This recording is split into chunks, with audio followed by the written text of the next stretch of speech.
Kia ora koutou and welcome back. This is week 2 of Human Enhancement Technologies and Social Life. I hope you're still enthusiastic about the possibilities of this course. You people, your imaginations are going to be in the driving seat for it. So my instructions to you, keep following the videos.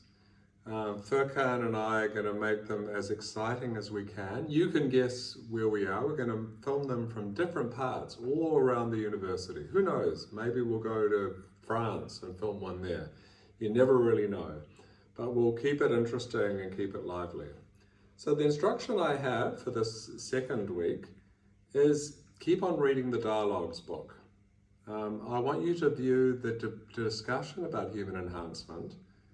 It's about the future, and that's going to be the main focus of this week, is how to approach an uncertain future.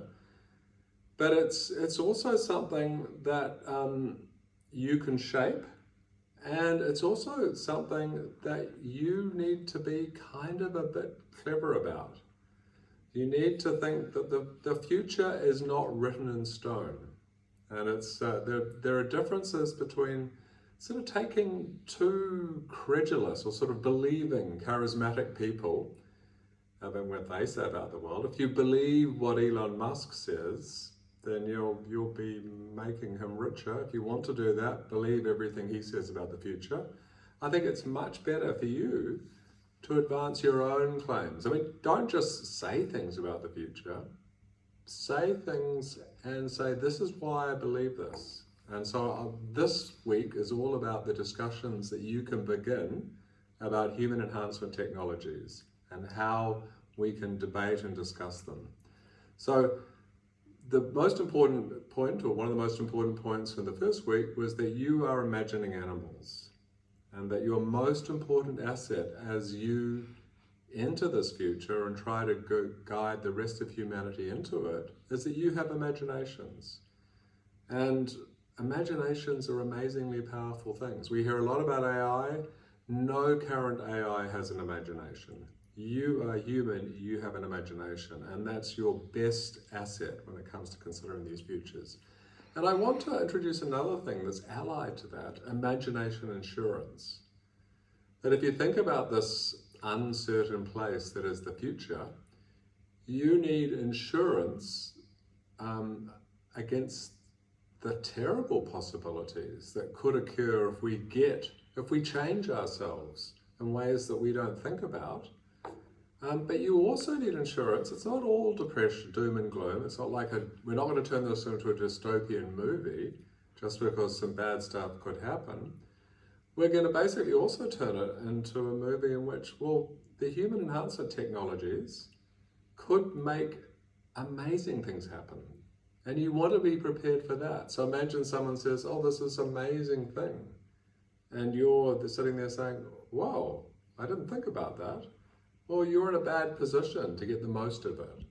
So think about the terrible, the terrifying, the dystopian. Also think about the cool.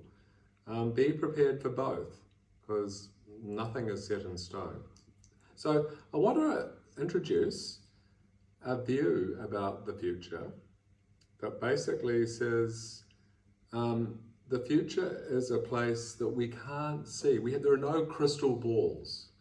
So in a way, if you're wondering what's happening right now in France, well, right now, you choose a place in France, in the middle of Paris, there's something happening. And if I guess you get on your phone or whatever, you can probably see exactly what's happening in France right now. The future is not like that. You know, we like to think that if I had a crystal ball, I could see what's happening in 2050. And that's sort of, it would be like seeing right now what's happening in France. But the future is not like that. So I want to introduce some concepts from a Canadian political scientist called Philip Tetlock. And he has some advice about how to forecast the future that doesn't rely on you thinking you have a crystal ball and it's, oh, if I look into this crystal ball, I'll see exactly what's happening in Hamilton in 2050. It's not like that at all. And also, he's got some warnings. He's got some warnings about charismatic people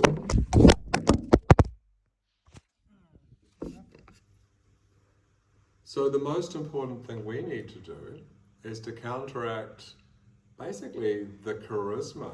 You know, we believe if someone's cool and charismatic and they say this amazing or terrifying thing will happen in the future, we tend to believe them.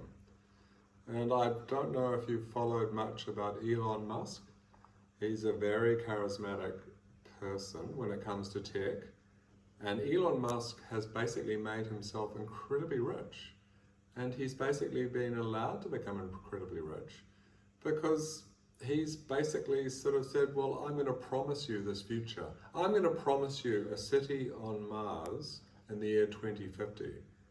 Now, if I was to say, my name's Nick Agar, I'm a philosophy professor, I'm going to build a city of Mars and it's going to be there in 2050, then you probably think, what an idiot, you don't believe me. Well, how can you make a city of Mars? When Elon Musk says it, we believe him and we invest in his companies.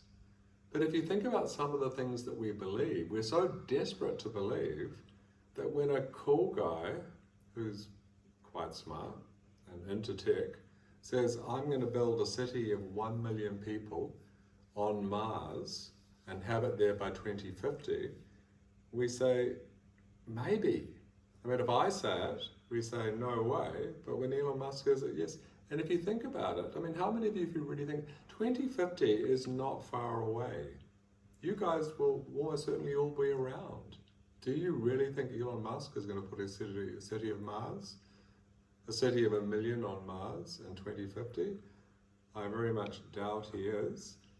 And so what I want to do is to counteract this tendency to believe in people like him. I want to give you a method. Okay, so stay tuned.